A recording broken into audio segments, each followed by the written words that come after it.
ఇప్పటికే డెల్టా విధ్వంసాన్ని కళ్లారా చూసిన ప్రజలు ఒమిక్రాన్ ఏ ముప్పు మోసుకొస్తుందోనని వణికిపోతున్నారు. భారత్లోనూ కేసులు వెలుగు చూడటం ఆందోళనను రెట్టింపు చేసింది. ఈ నేపథ్యంలో ఒమిక్రాన్ డెల్టా కంటే ప్రమాదకరంగా మారే అవకాశం ఉందా? ప్రభుత్వాలు టెస్టింగ్, ట్రేసింగ్కి సంబంధించి ఎలాంటి చర్యలు చేపట్టాల్సి ఉంది అన్న అంశాలపై వివరణ ఇచ్చారు సిసిఎంబి విశ్రాంత director, Tata institute for genetics and society TIGS ప్రస్తుత డైరెక్టర్ డాక్టర్ రాకేష్ మిశ్రా. లక్షణాలు స్వల్పంగానే ఉన్నా జాగ్రత్త పడకపోతే మూడో అల ముంచుకు రావచ్చని అంటున్న డాక్టర్ రాకేష్ మిశ్రాతో ప్రత్యేక ముఖాముఖి.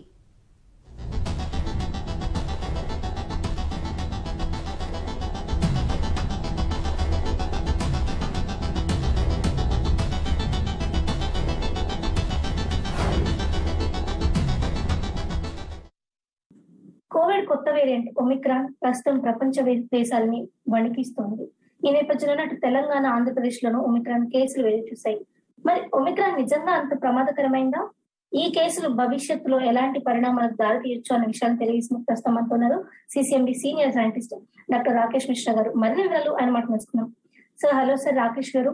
So there are so many variants from the COVID. But why the world is bothering about Omicron?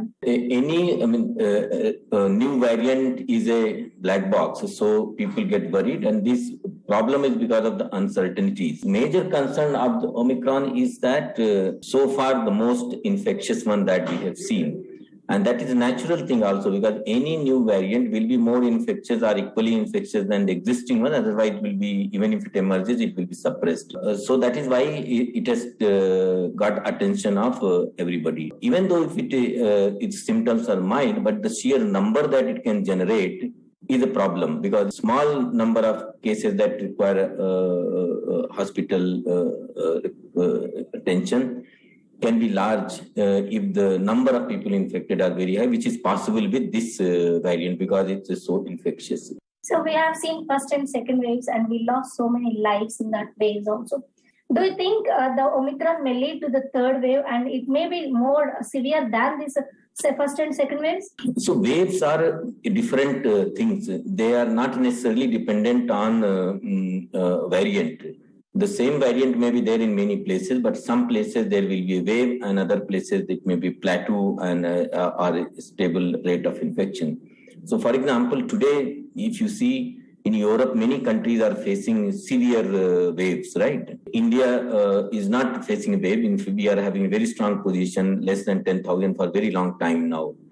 But these waves in the Europe are not because of Omicron. Omicron emergence is the news parallel to what is happening in Europe in terms of waves. Those waves are because of Delta, not because of Omicron. So for the wave, behavior of the people is very important. Like in same variant is there, when you start lockdown, why the wave disappears? Because people are not moving, they are not giving chance to the virus.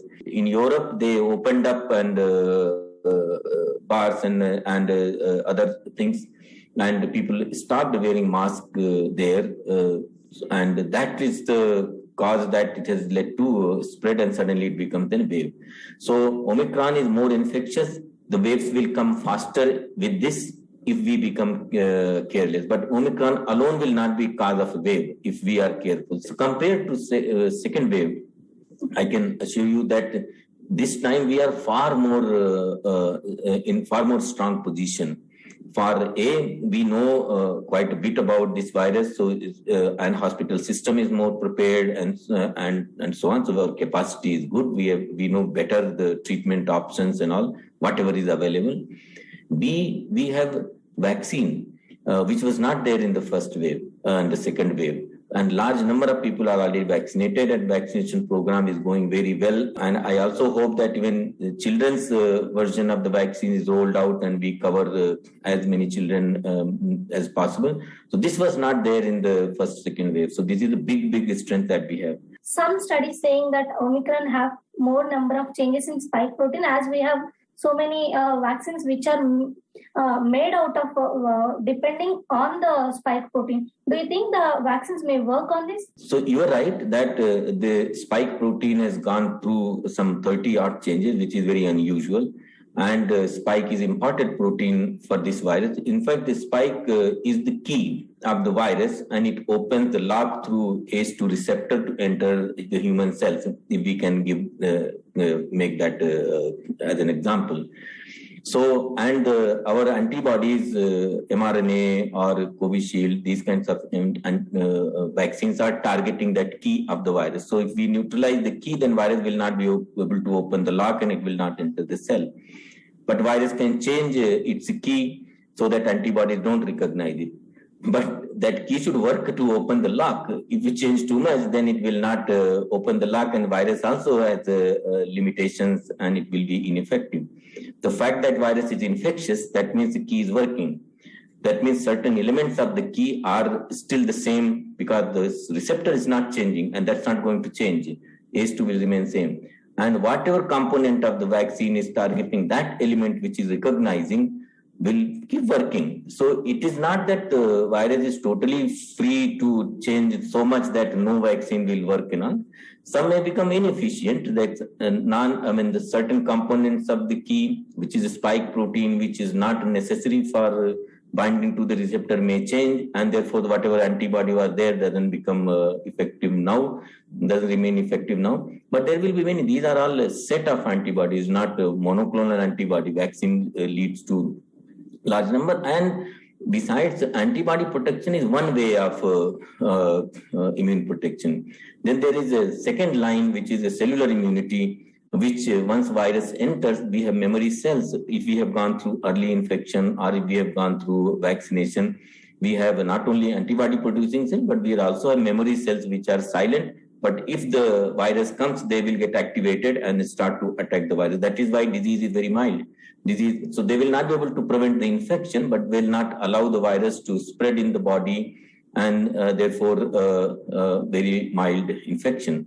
So if we have taken 2 doses of the vaccine and a large number, so one thing which we were talking different in now compared to first and second wave is that we have large number of seropositivity.